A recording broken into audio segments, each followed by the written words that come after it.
Haven't seen this guy in a minute for obvious reasons. I love this guy, and here we are talking on Zoom. Jason Derulo, how are you, man? Oh man, amazing. How you doing, bro? I am doing awesome. Of course, I'm staring at you on Zoom. So let me ask you, where are you? And I see you're sitting in a movie theater. I assume this is your personal movie theater, right? Yep. This is home. We talking L.A.? That's where you at? Yep, LA, man.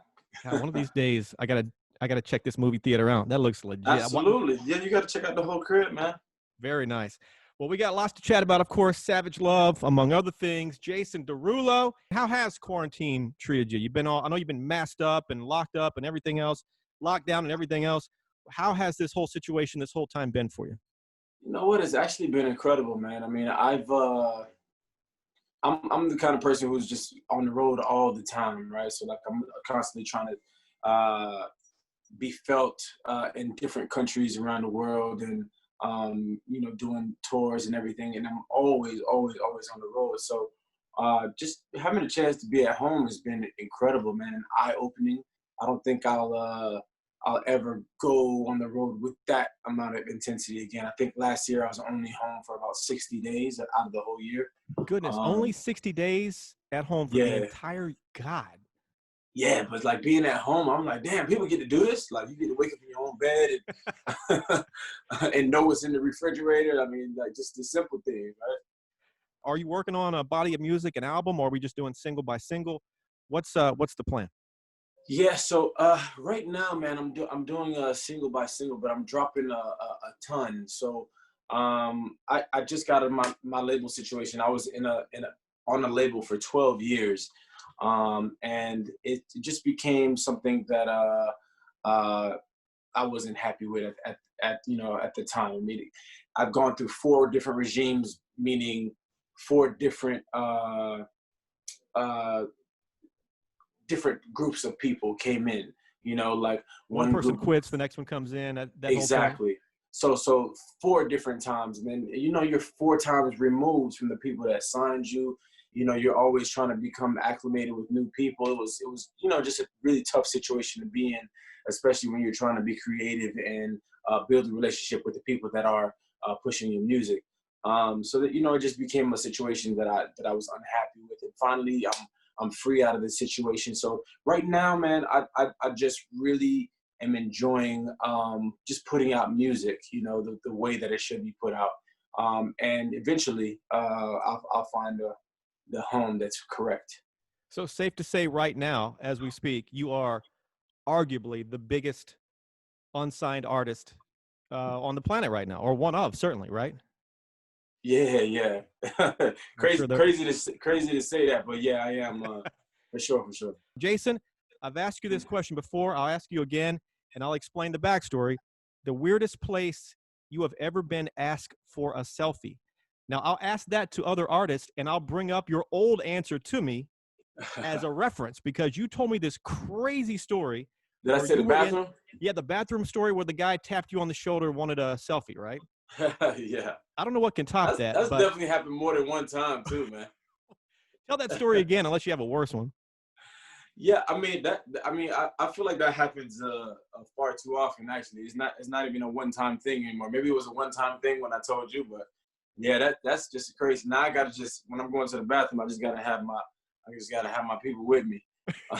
That's just weird, man. That's pretty sad. You got to have your crew around you as you're going to the bathroom to avoid. It's crazy. Yeah, the story is, he was in the restroom and this guy tapped him on the shoulder for a selfie, which is I hate to have to say this, but new rule. If it wasn't a rule already, no selfies in the bathroom. Certainly while you're handling business. Just putting that out there. Absolutely. Right. Going to play Savage Love later on. Speaking of Savage Love, Josh 685. Have you met him in person yet, or how'd that relationship start? If you have one. No, I haven't met him in person yet. I mean, obviously, it's crazy times. But yeah, collaborations happen out of anything. And I've always kind of been the kind of person to try to see who's next and see who just has that fresh flavor, who has that fresh sound. you know, reaching out to the younger guys, right? I mean, whereas I think that the natural thing to do is go to the biggest producers and find beats that way. For me, I mean, I like reaching out to the people that I feel that can be next and Right. give them that opportunity. And also, you know, from my standpoint, I mean, you're also looking for the fresh new thing as opposed to the things that have been going on already. You know, like with Talk Dirty, Ricky Reed, that was his first hit. With John Bellion, that was his first hit on trumpets. You know, Ian Kirkpatrick with Want to Want Me, that was his first hit. You know, these were young guys, just, you know, kind of getting into the mix, but not having anything solidified as a hit yet. So you know, I take pride in finding, you know, those new talented guys, and I feel like, you know, Josh could be that as well. You've certainly helped put Josh on the map. By the way, I've never met him. Hope to meet him at some point. Any idea why he is Josh 685? Is there what does that mean? Have you ever said, dude, what the heck? I actually haven't, but I'm assuming it's probably where he's from, area code from that area. Guess I But should have looked that up. yeah, yeah. How much do you miss performing live? Man, I miss it so much, man. I do a little something from the house, but there's nothing like the energy of a crowd, and I can't wait to get back out there, man.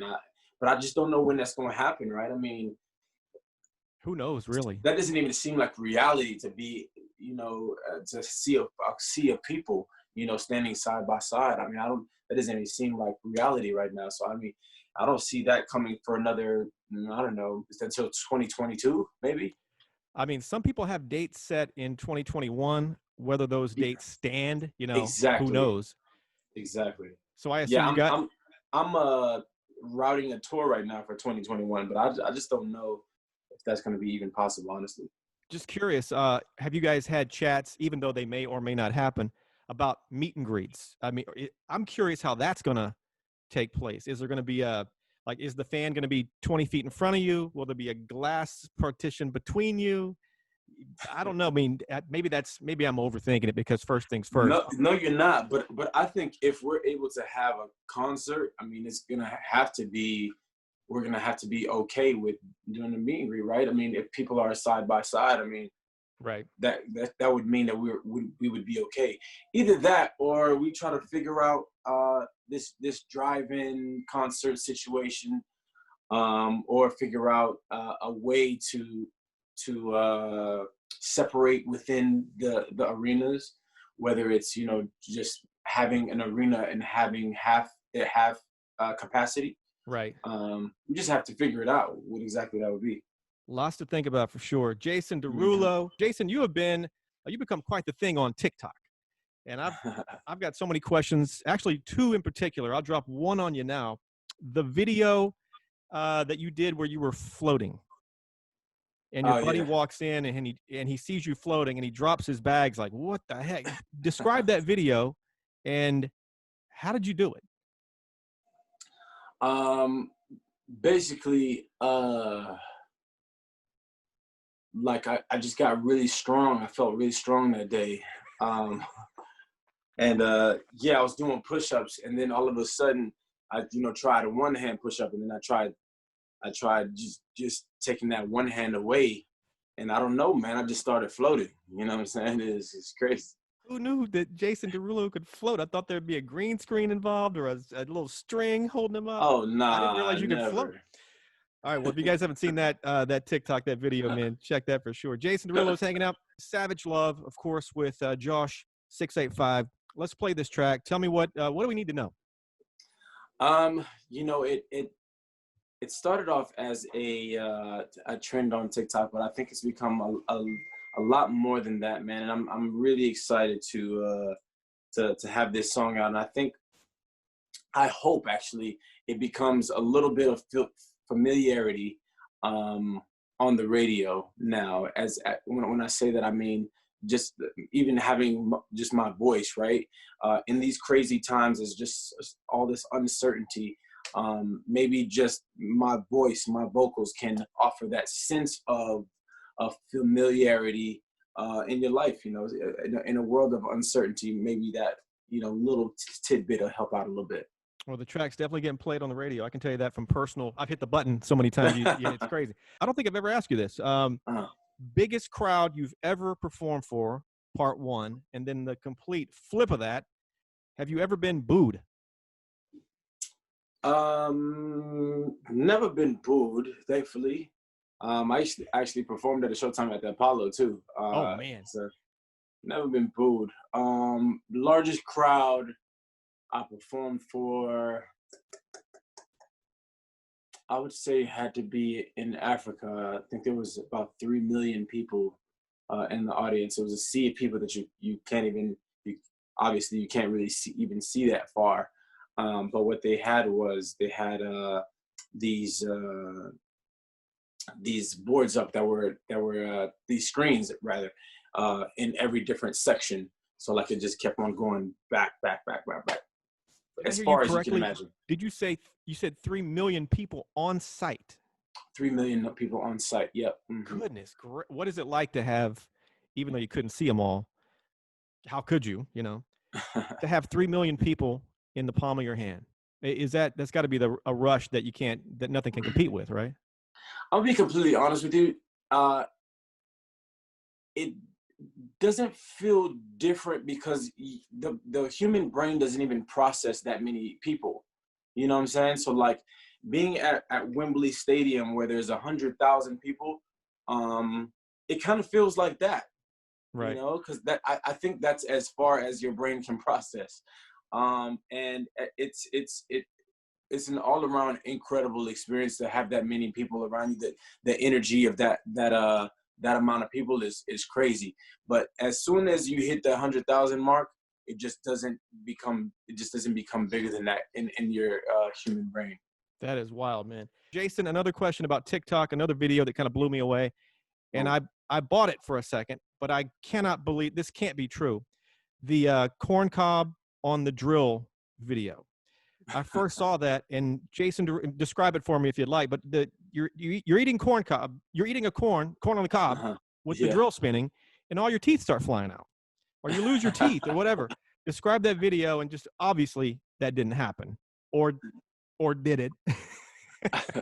Yeah, even my mom called me on that one. She was like, "Hey, what you did to your teeth?" Nah, so that one was actually not real. The me levitating, that was real, obviously. Clearly, but the corner of the cob was not real. I still got my teeth. But yeah, we did that in post.